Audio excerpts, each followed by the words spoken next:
Hello दोस्तों। आज जो हम कहानी लेकर आए हैं वो मूवी है खुदा हाफिज। और ये मूवी 2020 में रिलीज हुई है और ये 2007 के एक सच्ची घटना पर आधारित ये मूवी है। इस मूवी में दिखाया जाता है कि एक आदमी की पत्नी मिडिल ईस्ट की किसी कंट्री में फंस गई है और वो ह्यूमन ट्रैफिकिंग की जाल में फंसी हुई है। वहाँ से उसका पति स्ट्रगल करके उसको वहाँ से यहाँ तक इंडिया तक ले आता है। इसके स्ट्रगल के ऊपर ये पूरी स्टोरी है। आपको ये स्टोरी बहुत पसंद आएगी। चलिए स्टार्ट करते हैं। इस मूवी के स्टार्टिंग में दिखाया जाता है कि इंडियन एम्बेसी का एक आदमी आकर समीर से मिलता है। समीर वो बंदा है जिसकी पत्नी मिडिल ईस्ट में कहीं पर गायब हो चुकी है और उसके बाद में वो कुछ सवाल जवाब करते हैं और वहाँ से मूवी एक बार फिर से फ्लैशबैक में चली जाती है और ये दिखाया जाता है ये ईयर होता है 2006 का, जब समीर एक लड़की के घर में आया होता है। वहाँ पर उससे सवाल पूछा जाता है कि आप काम क्या करते हो, तो समीर बताता है कि मैं एक सॉफ्टवेयर इंजीनियर हूँ और मैं कंप्यूटर से रिलेटेड में वर्क करता हूँ। उसके बाद में उसकी बात लड़की से होती है और उसके बाद में उन दोनों के बीच में शादी हो जाती है और शादी के बाद में ईयर अगेन चेंज होता है और पहुँच जाते हैं 2007 में। 2007 में आने के बाद जब 2007 आता है तो आर्थिक मंदी आ जाती है और आर्थिक मंदी की वजह से दोनों ही लोगों की, पति की और पत्नी की, दोनों की जॉब छूट जाती है। उसके बाद ये लोग लगातार 3 महीने तक स्ट्रगल करते हैं। 3 महीने के बाद इन्हें एक एजेंट मिलता है। वो एजेंट बोलता है कि ओमन में कुछ काम है, मिडिल ईस्ट कंट्री है, वहाँ पे आपको कंस्ट्रक्शन लाइन में कुछ काम मिल जाएगा, तो आप लोग वहाँ पे जाने में इंटरेस्टेड हैं? तो ये लोग बोलते हैं हाँ हम इंटरेस्टेड हैं। उसके बाद में वो एजेंट दोबारा इनके घर पर आता है और बोलता है कि आपकी वाइफ का तो वीज़ा लग चुका है और आपका वीज़ा अभी नहीं लगा है, आपका वीज़ा 4 दिन बाद लगेगा। इस बात से वो थोड़ा सा नाखुश होता है समीर अपनी वाइफ नरगिस को समझाता है कि ठीक है तुम चली जाओ और 6 दिन बाद मैं भी आ जाऊंगा पीछे से। और ये कह के नरगिस एयरपोर्ट से चली जाती है ओमान के लिए फ़्लाइट पकड़ के और यहाँ पे समीर रुका हुआ होता है। अगले दिन जब नरगिस का कोई फ़ोन नहीं आता तो समीर परेशान होता है। समीर अगेन फिर एक बार नरगिस का फ़ोन आता है, लेकिन वो फ़ोन में काफ़ी घबरा के चिल्लाते हुए बोलती है कि यहाँ पे सब कुछ वैसा नहीं है, यहाँ पे मुझे पकड़ लिया, और काफ़ी चीखने चिल्लाने की आवाज़ आती है। उसके बाद समीर समझ जाता है कि वो ज़रूर किसी ट्रबल में है। वो भागता हुआ फिर से जो एजेंट है उसके पास पहुंचता है। एजेंट बताता है कि नहीं ये चीज़ें नहीं है, मैंने तो सही जगह भेजा है, वो सही जगह पकड़ा नहीं होगा उसने। उसके बाद में जब वो एजेंट को पुलिस वाले आते हैं, वो पकड़ते हैं, पुलिस वाले पूछताछ करते हैं। उसके बाद वो एजेंट भाग जाता है और इसको यहाँ समीर को पता लगता है कि उसकी वाइफ बहुत बड़ी प्रॉब्लम है। तो समीर ये डिसाइड करता है कि वो खुद ओमान जाएगा और अपनी वाइफ को वहाँ से बचा कर लाएगा। इसके बाद में रियल स्टोरी चालू होती है। समीर फ्लाइट लेता है और समीर ओमान के लिए निकल जाता है। जब वो ओमान पे पहुँचता है तो वहाँ पे वो देखता है कि सारी चीज़ें बिल्कुल ही हर जगह पे कैमरे लगे हुए हैं और हर सिक्योरिटी पे उसको सब लोग घूर रहे हैं। उसके बाद जब वो वहाँ से बाहर निकलता है तो वो टैक्सी लेता है। उस टैक्सी में जो बंदा होता है वो इंडियन बंदा होता है और वो हिंदी जानता है, क्योंकि समीर बाहर से आया है, उन्हें वहाँ की अरबी लैंग्वेज नहीं पता है। इसलिए वो टैक्सी वाला पूछता है कि अब कहाँ ले चलूँ। वो बोलता है कि पहले मुझे एक सिम की दुकान ले चलो, क्योंकि उसके पास जो नंबर आया होता है वो पता लगाना चाहता है कि वो नंबर एक्चुअल में किसका है और वो नंबर पे कॉल करके अपनी वाइफ को किसी भी हालत में यहाँ पे सुरक्षित ले जाना चाहता है वापस। उसके बाद वो एक दुकान पे पहुँचता है। उस दुकान पे जाके वो सिम कार्ड को इंसर्ट कर रहा होता है। तभी वो जो टैक्सी वाला होता है वो समझ जाता है कि हो ना हो ये जरूर ट्रबल में है। वो थोड़ा फ्रेंडली नेचर का होता है और वो टैक्सी वाले से पूछता है कि आखिर क्या हुआ है। वो सारी सच्चाई बता देता है। फिर टैक्सी वाले और ये पुलिस स्टेशन जाते हैं। पुलिस स्टेशन में जाने के बाद पुलिस वाले इनकी एक नहीं सुनते। इसके बाद समीर पहुंचता है इंडियन एम्बेसी में। इंडियन एम्बेसी में उसे एक लेडीज़ मिलती है।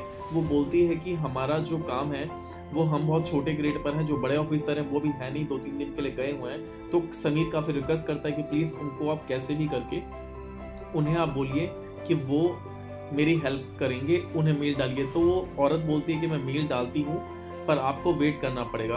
उसके बाद समीर टैक्सी ड्राइवर की हेल्प करके उन जगहों पे जाना चालू करता है जहाँ पे उसको लगता है कि पॉसिबिलिटी है। उसके बाद वो क्या करता है, वो नकली एजेंट बन के सिम कार्ड की दुकान पर जाता है, रिटेल स्टोर पे जाता है। वहाँ पे जाके उस सिम का एड्रेस मांगता है। जब वो एड्रेस उसको मिलता है तो वो उस घर पे जाता है जिस घर का एड्रेस है, बट वो लोग बताते हैं कि ये बंदा 6 दिन पहले किराए के मकान को किराए छोड़ के जा चुका है।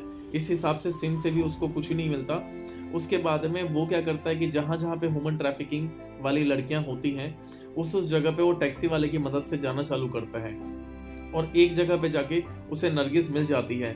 बट जहाँ पे नरगिस मिलती है वहाँ पे 20, 25, 50 लोग ऑलरेडी होते हैं जो उसे मारना चाहते हैं, क्योंकि वो लोग जानते हैं कि ये जो समीर है ये इस लड़की को जानता है और उनको पता लग चुका है कि ये इंडिया से आया हुआ है, इसलिए वो लोग चाहते हैं कि इसको किसी भी तरीके से मार दे। और इसके बाद ये लोग बचते बचाते भागते हुए अपनी कार को लेते हुए और वो जो टैक्सी ड्राइवर था उसके साथ ये लोग भागते हैं, और भागते भागते ये लोग काफ़ी दूर निकल जाते हैं और एक जगह पे जाके ये लोग किसी पत्थर से टकराते हैं और इनका कार वहीं बंद हो जाता है।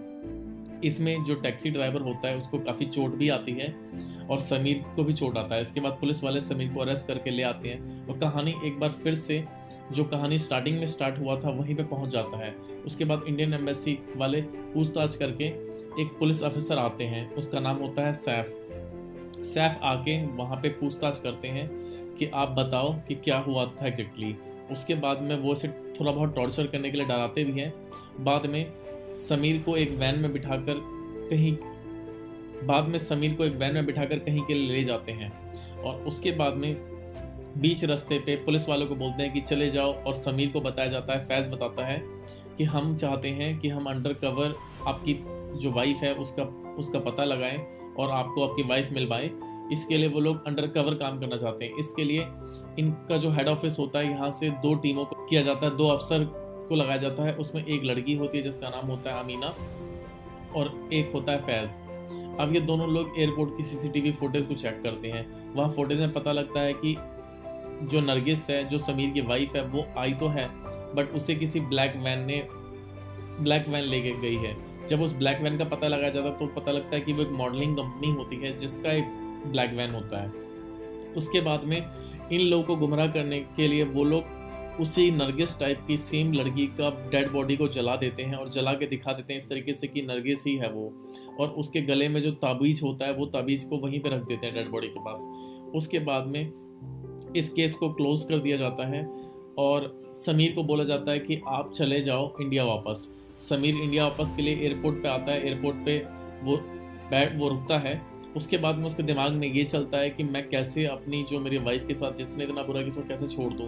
वो क्या करता है, वो एयरपोर्ट से भाग जाता है और एयरपोर्ट से भागने के बाद वो उसी मॉडलिंग कंपनी में एक मेल डालता है कि मैं ऐसे आ रही हूँ दूसरी कंट्री से, जॉर्डन से, और मैं लड़की हूँ, पिक करो। उसका एक बनाया हुआ जाल होता है जिस जाल में वो मेन बंदा फंसे और वो उसे मार दे। उसके बाद में जब वो वहाँ से उसी टैक्सी ड्राइवर को दोबारा फ़ोन करता है, उसके साथ में घूमता फिरता है, पूरी प्लानिंग करता है, और उस प्लानिंग के तहत जब वो दोबारा से उस टैक्सी ड्राइवर घर पहुँचता है तो देखता है कि वो जो अफसर होते हैं जो साथ इन्वेस्टिगेशन में रहते हैं वो दोनों ऑलरेडी टैक्सी वाले के घर पे रहते हैं। वो वहाँ पे ये कह के भाग जाता है, बोल देता है कि आपका साथ और मेरा साथ यहीं तक का था टैक्सी वाले से, और वो वहाँ से निकल जाता है। निकलने के बाद वो एक जगह पे जाता है और लेडीज़ का वेशभूषा बनाकर वो अपने साथ कुछ बहुत सारे लिफाफे रख लेता है जिसके थ्रू कि वो आइडेंटिफाई ना हो पाए, और वो एक लग्जरी कार को बुक करता है। उस कार को बुक करके वो जो ह्यूमन ट्रैफिकिंग का मेन गुंडा होता है उसके पास पहुंचता है। उसके पास वहां पहुंचकर वो ड्राइवर को एक लिफाफा थमाता है। ड्राइवर जाके उसको बोलता है कि ऐसे एक लेडी आई है आपके लिए। वो वहां पहुंचता है और इन दोनों के बीच में काफ़ी मारपीट होती है। मारपीट के बाद ये एक लेवल पे आके वहाँ पे दोनों के बीच में मारपीट चल ही रही होती है, तभी दोनों पुलिस वाले आ जाते हैं। वो लड़की भी और ये लड़का भी, जो अमीना पुलिस वाली होती है और जो फैज़ होता है, दोनों। और उसके बाद में पीछे से जो टैक्सी ड्राइवर होता है वो भी आता है और अमीना समझाती है कि तुम गन को नीचे कर दो, हम तुम्हारी वाइफ जिंदा है, वो जिंदा है, अभी उसकी डेथ नहीं हुई है। ये सुनकर वो गन को डाउन कर देता है। इतने में जो फैज़ होता है वो अपनी ही लेडी ऑफिसर को गोली मार देता है क्योंकि वो मिला हुआ होता है इनके साथ। उसके बाद में समीर क्या करता है, समीर को पता लग जाता है कि उस ट्रॉली में वो लड़कियां हैं, सब हैं। वो ट्रॉली को लेकर वहाँ से भागता है, साथ में टैक्सी ड्राइवर भागता है। उसके पैर पर एक गोली लग जाती है। उसके बाद में ये लोग भागते हैं। इधर फैज़ क्या करता है, फैज़ उसकी जो लेडी ऑफिसर होती है उसका मौत का इल्ज़ाम उसके सर पे डाल देता है और शूट एंड साइड का ऑर्डर लगा देता है। इसके बाद में समीर कॉल करता है इंडियन एम्बेसी को, बताता है कि मैं निर्दोष हूँ। वो बताता है कि आपके खिलाफ में शूट एंड साइड का ऑर्डर है। उसके बाद में समीर लगातार ट्रॉली को ड्राइव करके सीधा ट्रॉली को ड्राइव करके सीधा उस जगह पे पहुंचता है जहाँ पे कि पुलिस वाले होते हैं बहुत सारे। उस जगह पे पहुंचकर वो ट्रॉली को लगा देता है।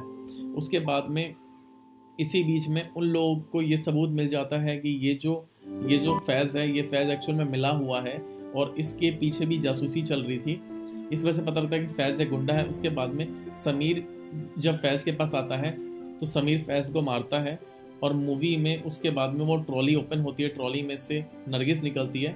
उसके बाद में नरगिस को लेकर ये चला जाता है और टैक्सी ड्राइवर को जाते जाते एयरपोर्ट पे थैंक यू बोलता है और टैक्सी वाला बोलता है कि मैं चाहता हूँ कि मैं इंडिया घूमूं, और यहीं पे इसके बाद में ये इंडिया आ जाता है और यहाँ पे मूवी ख़त्म हो जाती है। मैं उम्मीद करता हूँ आपको ये मूवी बहुत पसंद आई होगी। IMDb पे इसकी रेटिंग है 7.8 और ये मूवी अगस्त 2020 में रिलीज़ हुई। ये एक बड़े पर्दे की मूवी थी, बट बड़े पर्दे पे इसलिए रिलीज़ नहीं हुई क्योंकि कोविड का समय था। ये मूवी बहुत अच्छी है और आपको देखना चाहिए movie. Thank you so much.